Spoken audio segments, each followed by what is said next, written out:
It's your girl Shanti Das. We are back here with lived experiences, and I'm super excited to talk to Matt Gilligan.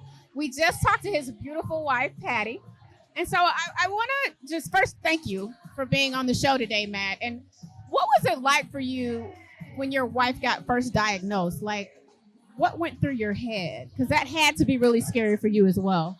Yeah, it was very scary, and it's not something that you plan for. Right. You know, when you start a family, you don't account for that, but it's something that impacted us, and it was affecting her directly, but it also impacts the whole family. And so we sort of had to figure out once we overcame the shock, and once we figured out, how to get past the why did this happen. It was, more figuring out, all right, what's the plan now? What's the goal, and what are the things that we need to go after as a team to overcome. So it was very shocking. You go right into plan mode, right? That's right. It's like That's right. crisis mode. How do we figure this out and get past this? That's right, and that's who we've always been as a couple. We are ambitious, and optimistic.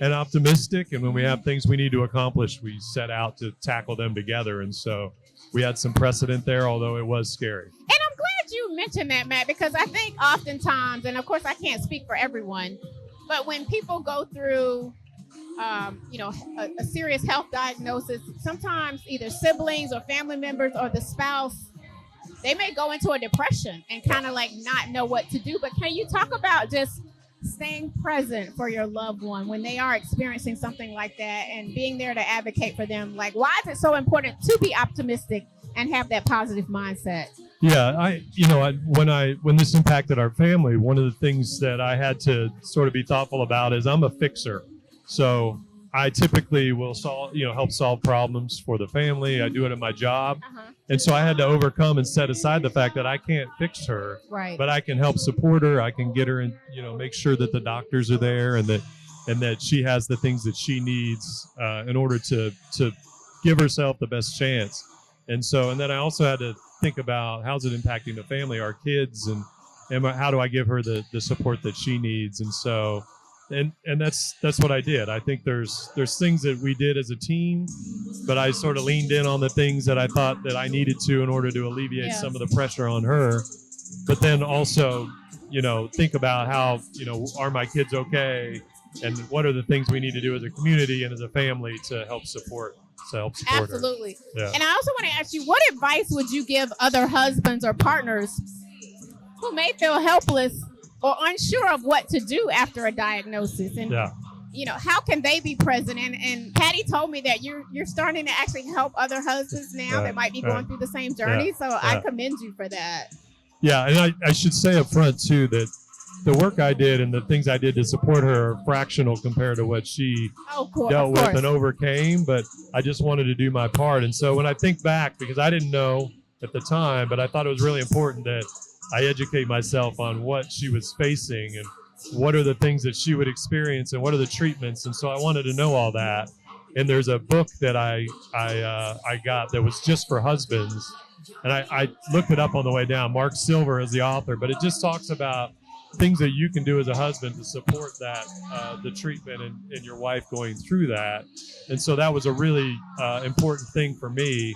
And then being an advocate. And do you remember the name of that book? It was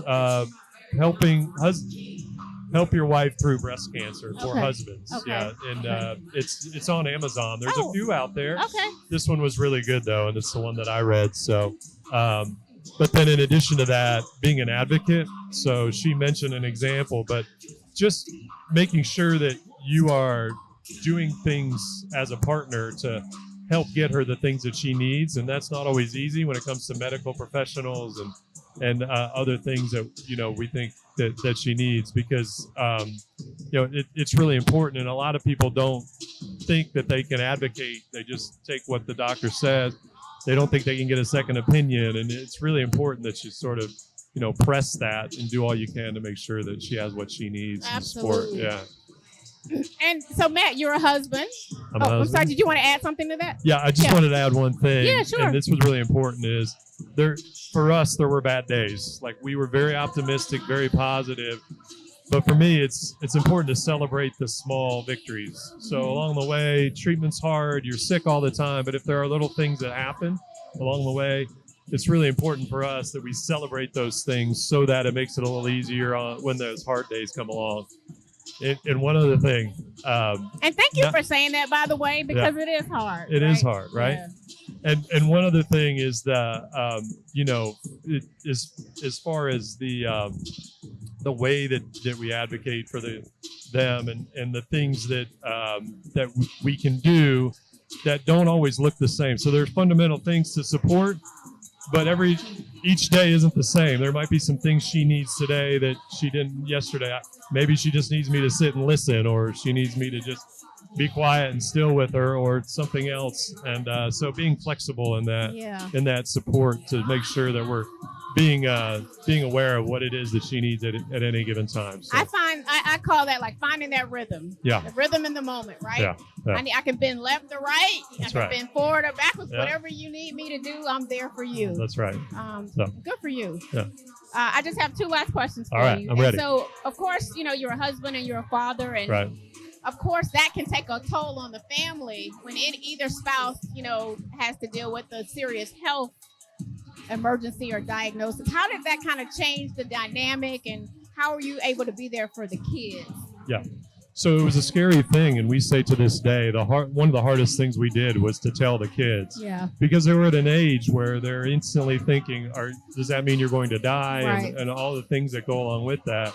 And so we really focused on ensuring that we answered all their questions, but then check in with them and just be in tune with their feelings and what they're going through, because they're going through it along with us. And so it really changed the dynamic and the way we're always loving and tight, but just making sure that we stay connected. Yeah. And that's a big thing for she and I, is before, during, and after this, we just work hard to make sure we're connected and that we know what's going on. But it also changed our perspective on, how we think about things. Are things, is this really important? Yeah. Are there things that, we need to not worry about, right. and just sort of make sure we're focused on the things that are going to be, important, and make our family, make memories and do the things that we want to do as a family. So. Yeah, focusing on that family unit, right? That's right, family unit. There is life after the diagnosis. Yeah, that's right. So my last question that I want to ask you, that we've asked everyone who's on the show, and of course seeing your wife go through what she's gone through, tell me, Matt, why your health can't wait. My health can't wait because it's been important, and there's always a story out there about how somebody that's experienced a health crisis, if only they would have known sooner, or if they had only done something sooner. And so it's a journey, and it should always be part of your well-being to ensure that you're prioritizing your own health always.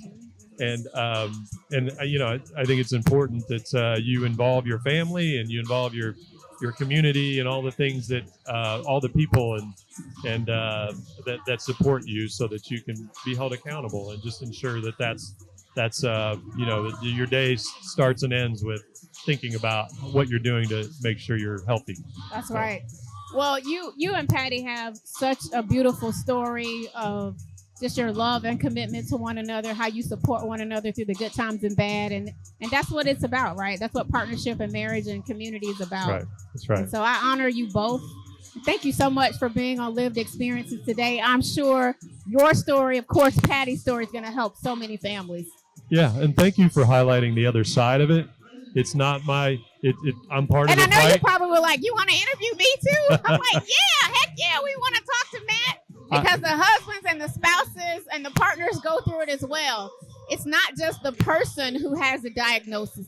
It's the rest of the families, particularly those who live in the same household. Yeah, that's right. And so I appreciate you highlighting that. Yeah, and maybe helping somebody along the way that's absolutely. in the same position I was. So. And thank you for what you're doing for the men in the community here in Columbus. Yeah, you're welcome. Glad to do it. Yeah, whatever I can do to help.